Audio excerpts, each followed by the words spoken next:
Hey guys, what's going on? It's me, Paterson, and welcome back to a new video. Today I'm going to be showing you how you can create this logo very easily with the principles of using fonts, typefaces, and editing them ever so slightly. This video is brought to you by logodesign.net. If you'd like to learn more about logo design, read some amazing articles, and see this video tutorial in a written format, click the link below. So generally what I do every now and then is to up my logo design game. I'll work on a brief that I found online. So I like to work on my own little passion projects just for the fun of it. So today the brief that I'm giving myself is designing a social media messaging app, something equivalent to WhatsApp. They want the logo to be a bit more modern and to be aimed more towards the young adult market of 16 to 30. And the company is called BMO. So again, this is not real, but this is what we're calling it. Today, I'm just going to go straight into it though, because I kind of got an idea of what I want. So the first thing I always do, especially with real work, is sketch out, but we're going to do it all on the computer today. I write the name BMO down just to see how it flows, and then I go through my typeface so I could go and check out ones that I know that would work. I like Gilroy the most because it just looks more professional and I like how it looks there. But what I could do is try it by itself just to see what it would look like. And I'm going to go ahead and make this into pop-ins to see what it would look like in lower caps as well. Yeah, Gilroy just looks the best. I'm going to stick with Gilroy, and the reason being is that it's a more professional looking typeface. There are so many typefaces to choose from when it comes to logo design in general, and it's important to make sure that if you're working for a company that is modern, that you choose modern typefaces. Now, we're not just going to give them this typeface, we're obviously going to create an icon as well with it, and the icon idea that I have is a speech bubble in an app icon-esque way. So what we're going to do is work on the color. Drag your work over here and create another copy of this, and we're going to change this to one of these primary colors in our swatches over here. So I could change it to green. That looks a bit strange. Change it to pink. That looks better. I like the pink because it's very vibrant.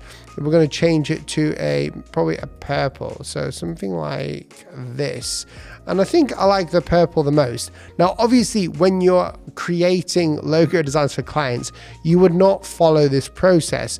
Reason being, it takes a lot more research. But when you're doing this as a passion project and you're choosing typefaces, it's okay just to go off and do what you want to do. It's all about learning from your mistakes and identifying why you're doing what you're doing. For example, the reason why I'm choosing purple is that it's a good middle ground between the pink and dark purple or the dark blue. I like the look of it. Every typeface is kerned as much as possible, but all the kerning and tracking isn't always correct, especially when it comes to logo type design. So the next step is to track and kern this correctly. To someone who's not a designer, this looks perfectly tracked. It looks very nicely done.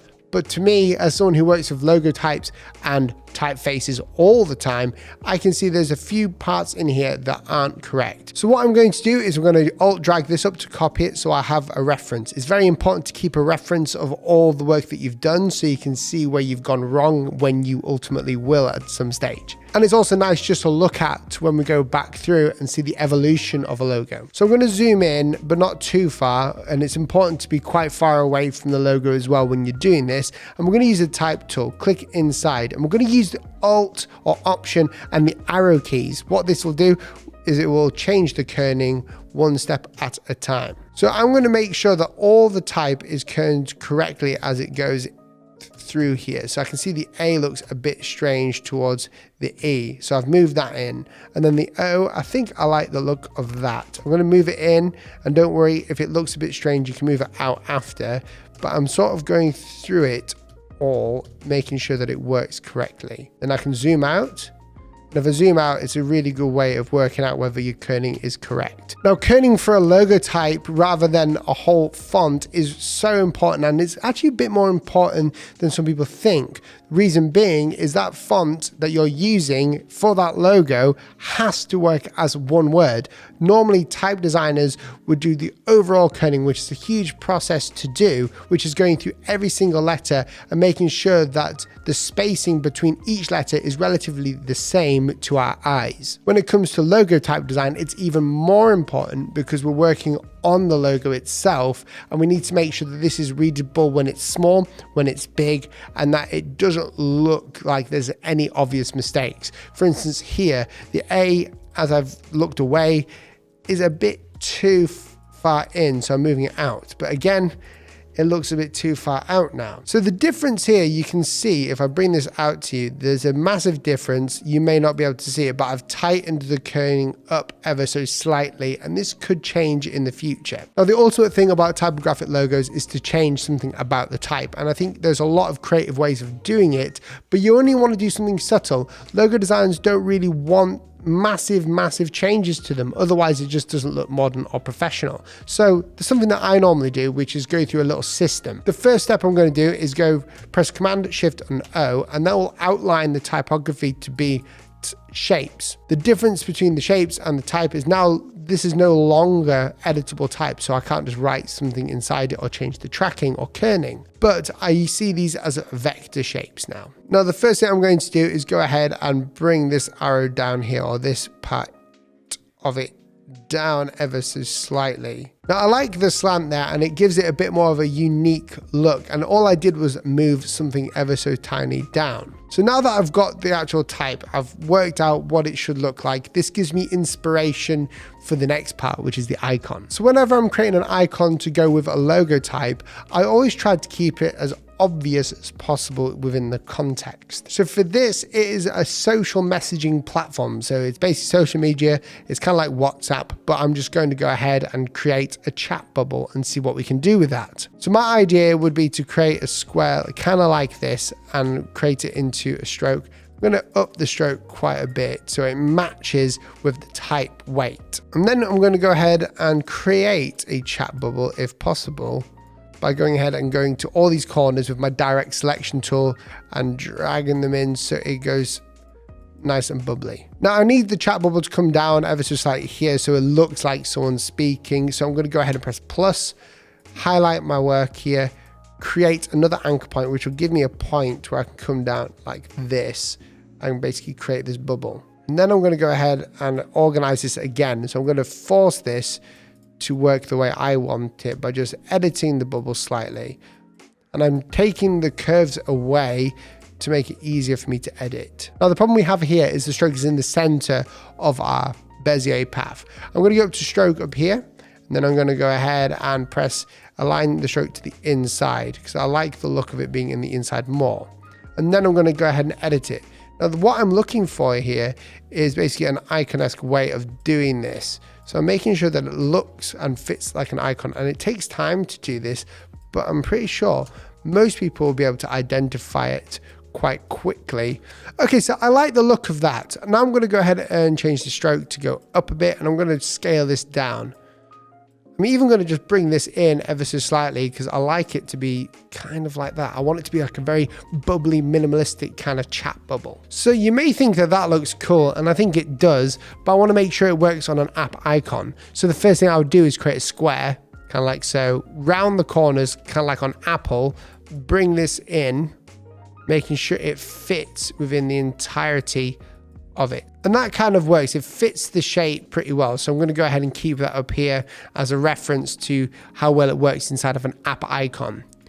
Now, I want something to be a bit different at the top here on the icon. So first thing is I'm going to go ahead and outline the stroke. It's going to turn it into a full shape for a second, but not without me copying and pasting it, because I probably will go wrong at some point. So I'm going to highlight this, go to object, go down to path, and then outline stroke. And now, as you can see, this is not a stroke, it's got a fill. Reason why I'm doing this is it's easier to put gradients on something like this. And I want to add a gradient to draw the eye to the icon. So I'm going to highlight this, and I'm going to go to window and go to my gradient here, and it'll open up this gradient box. And I'm going to turn this into this gradient here, which looks awful. Now I'm going to put in my primary colors by dragging them in from my swatches here. And I want it to be a pink purple, like so. Then I use the G tool and I'm going to come down and I can change the gradient however I like, but it's only a subtle gradient. I don't want it to overly distract from the whole concept. So I like this idea here. It works pretty well, but I want to go ahead and edit it and change it into something a bit more creative or just play around with it. So what I do is I'm going to go ahead and copy this, and then I'm going to go ahead and take this guy and put it to the left. And obviously that looks a bit strange because the icon is quite big, but I don't want to scale the icon down because I want it to sort of match the same thickness as the typeface. So what I'm going to do is do something a bit weird, and I'm going to drag this down and copy it, rotate it and bring it up. And I'm using symmetry here to do this, to make it look a bit different. And it's creating this chat bubble effect of someone talking and someone talking back to them, which I like. And it doesn't fit perfectly, but I don't particularly mind because I think that works even better when it's small and big because it shows that someone's texting and someone's receiving. So the next step is to test the icon again into an app icon. It's so important that if you're creating a typeface or an icon for an app that is from a larger company that works online, to be able to fit it within an app icon natively and well. You don't want to be cramming anything in there. You want it to work perfectly. The App Store is a very competitive place and you want to make sure the icon works and that it's identifiable to your brand. So I'm going to go ahead and create another square down here. Make sure it's filled in. Then I'm going to copy these, bring them in, bring them to the front. I'm going to use like a white. I don't want it on the stroke, I want it here. So this is kind of like a gray white. I'm going to bring this down ever so slightly. And in the app icon itself, I'm going to change the color to be this gradient, just like we did with the other one, like so. And that works. I mean, it needs a bit more work doing to it, but there you go. You've got your placeholder idea right there. And I'm going to have the logo be to the side of BMO here, and you can go extra crazy with it or extra careful with it, but adding guidelines to make sure that the logo is fitting perfectly. And these guidelines should be used as often as possible to ensure that the sizing is correct. Just make sure that when you're scaling this up and down that you hit the correct size. The only problem that you can see here is that it looks a bit strange, the icon looks a bit too big, and that's because we're next to a big ascending letter, which is this B here. It ascends up, so we really need to just drag this down a bit lower to compensate for that, so it gives the illusion of it being centered to the type. You'll find that a lot of design work and logo design is just optical illusions with sizing to make people have this idea of something to be balanced. So there you go, there is your final idea there. I mean, it's very simple, but the things that you learn when you do it yourself and create icons and logos is massive. If you're someone who's doing the 30-day logo challenge, which I would suggest for anyone to do just for fun, doesn't mean you have to show your work like I'm doing now, but it really does help you understand how quickly you can come up with ideas that would work. Obviously this logo needs a lot of work, but it's an idea, and that's the idea behind this video. It's like idea inception. The benefits of doing work like this very quickly, giving yourself a time limit, is that you're able to better come up with ideas sooner, and you sort of take away some of the faffing from the process. Guys, I hope you enjoyed this video. Please make sure to check out logodesign.net, who have sponsored this video, down in the description below. They've got loads of articles on tutorials that I've done and lots of other professionals, and if you want to take that next step in your logo design career or journey, click the link. If you did enjoy the video, press that red subscribe button. Thank you for watching to the end. If you did watch to the end, just say carrots in the comment so I know. I want to know who's watching to the end. Thanks for watching. See you in the next video. Goodbye.